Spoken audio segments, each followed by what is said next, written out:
ጋይስ አንድ ትልቅ ሞቲቬሽን ልሰጣችሁ ነው አሁን ማለት ነው ባይ ዘ ዌይ ስስራት ያዝንጃት ምን ሆነ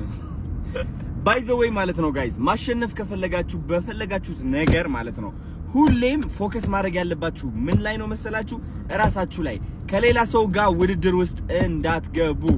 ራሳችሁን አሸንፉ የትናንትናው ማንነታችሁን አሸንፉ አታሸንፉም የሚላችሁ ማንነታችሁን አሸንፉ ሁሌም አሸናፊ ናችሁ በእምነታችሁ ነው የምታሸንፉት ስራ ተከታይ ነው ቀዳሚው እምነት ነው ጋይስ አንድ ሰው የሚያወድቀው ጊዜ ሳይሆን እምነቱ ነው ነግሬያችኋለሁ ስንት ጊዜ እኔ ከሁለት ወር በፊት ማለት ነው በጣም ብዙ ሰዎች ነግረውኛል አይ የታዋቂነት እኮ ላጭር ጊዜ ነው ይህ እንትን እኮ ላጭር ጊዜ ነው ቶሎ ብለህ እንትን አድርገህ ብትደበቅ ይሻላል ምናምን ጊዜ ያውዳቂ ነው ጊዜ ከፍ ያደርጋል ጊዜ ያወድቃል ብሮ ጊዜ አይደለም ከፍ የሚያደርገ ጊዜ አይደለም የሚያወድቅ እምነትህ ነው ከፍ የሚያደርገ እምነትህ ነው የሚያወድቅ ስለዚህ እምነታችሁ እንደ ዘበኛ መጠበቅ ይኖርባችኋል የማይጠቅማችሁ እምነት አስቀንጥራችሁ ማስወጣች ይኖርባችኋል የሚጠቅማችሁ እምነት ደግሞ ጠበቅ አድርጋችሁ ያዙ ከዛ በላይ ግን ማለት ነው እንደ ዘበኛ ጠባቂ መሆን አለባችሁ ቢካዝ ሁሌም መካሪ በቀኝ በግራ ይመጣል በጆሮአችሁ እንጂ በልባችሁ መስማት